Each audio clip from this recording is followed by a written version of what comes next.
April the 6th, 1909. Charles and Ella Branham at their humble log cabin near Burkesville, Kentucky. Little did the young couple know that early that morning, at the birth of their firstborn son, God would visit them in the form of a pillar of fire.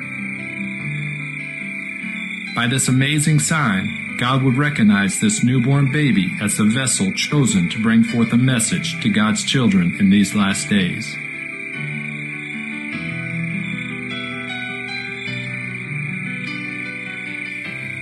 We lived way back in the hills of Kentucky, close to the Cumberland River on the Tennessee line. Our little log cabin didn't span over 20 feet wide and was made out of logs that were all chinked together with mud. Our dining room consisted of an old stump that Dad had cut and made into a table, and a complimentary little bench he made for us kiddies to sit on. On the other side of the cabin, we had our sleeping quarters. All of us boys would climb up in the little loft where Mom and Dad laid a straw tick down to make it comfortable for us. When it would rain or snow, Mom would put a piece of canvas over our blanket to keep us dry, as the weather would just pour through the roof. Mom was half Indian and was accustomed to living in the conditions we lived in. Her father was the greatest hunter I ever knew. Many times he would trap raccoons and take the grease he rendered from the fat and give it to Mom. That was the cure all around our house while I grew up. When we got sick, we'd take this coon grease for our medicine. While we slept many times, us kiddies would get so much matter in our eyes until we'd be swollen shut the next morning. But Mom would just rub a little of that coon grease on them, and believe it or not, in a few minutes they'd open right up. I can hardly think of those boyhood days before I break down in my heart. There was truly no days like that. It holds some of the greatest memories of my life.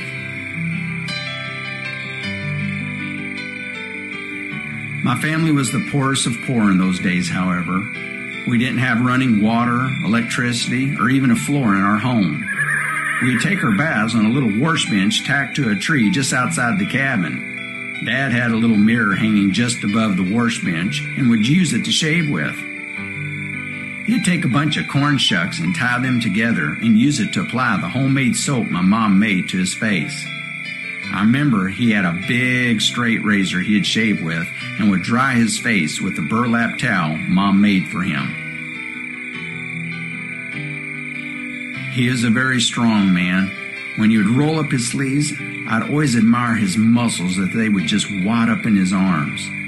He was a logger by trade and could load a 950-pound log into the wagon all by himself. But as tough as he was, he sure softened up like a teddy bear a few days before Mom was due to have her first baby. He was determined to make everything just perfect for Mom. He even bought a brand new pair of overalls for the event.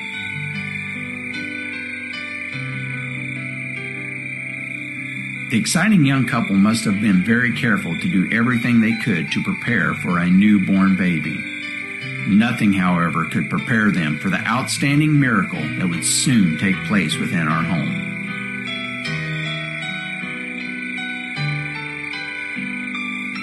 Early in the morning on April 6, 1909, as the sun began to peep over the hill, and a little robin was singing nearby with everything he had in him, the Lord Jesus allowed me to be born into this earth.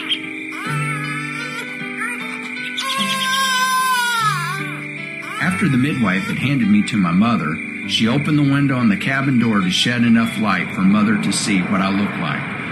But as soon as she pulled back the window, the pillar of fire came whirling into the room and settled over where I was. In the presence of this supernatural being, my parents and the mountain people were very disturbed and did not know the meaning of this supernatural event.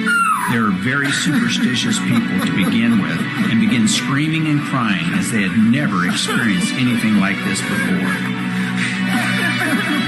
This same pillar of fire that hung over me when I was born would lead me and speak to me all the days of my life. He was the one who spoke to me from a tree when I was a young child, saying I would live near a city called New Albany, Indiana. He was the one who later told me never to drink, smoke, or defile my body in any way. He was the one I met in person when he commissioned me to pray for the sick, saying, if you get the people to believe you and be sincere when you pray, nothing will stand before your prayers. This same light that has followed me all the days of my life is the same light that was with Moses as he led the children of Israel through the wilderness, and the same light that smote Paul blind on the way to Damascus. For he truly is Jesus Christ, the same yesterday, today, and forever.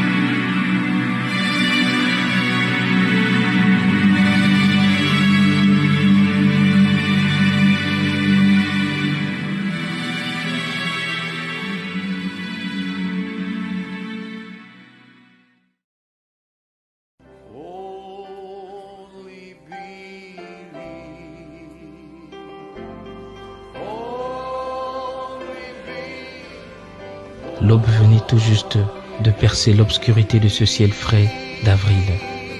L'unique fenêtre en bois s'ouvrit pour laisser entrer la lumière matinale dans la minuscule cabane d'une seule pièce. Un rouge-gorge qui se tenait près de la fenêtre semblait particulièrement excité ce matin-là et chantait à plein poumon. À l'intérieur de la cabane, le jeune Charles Branham mit ses mains dans ses salopettes flambant neuves et regarda sa femme âgée de 15 ans.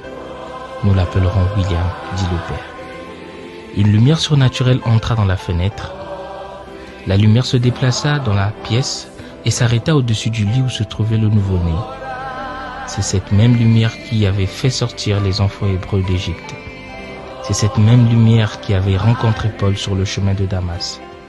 Et c'est elle qui allait maintenant conduire cet enfant, destiné à appeler l'épouse de Christ à sortir du monde.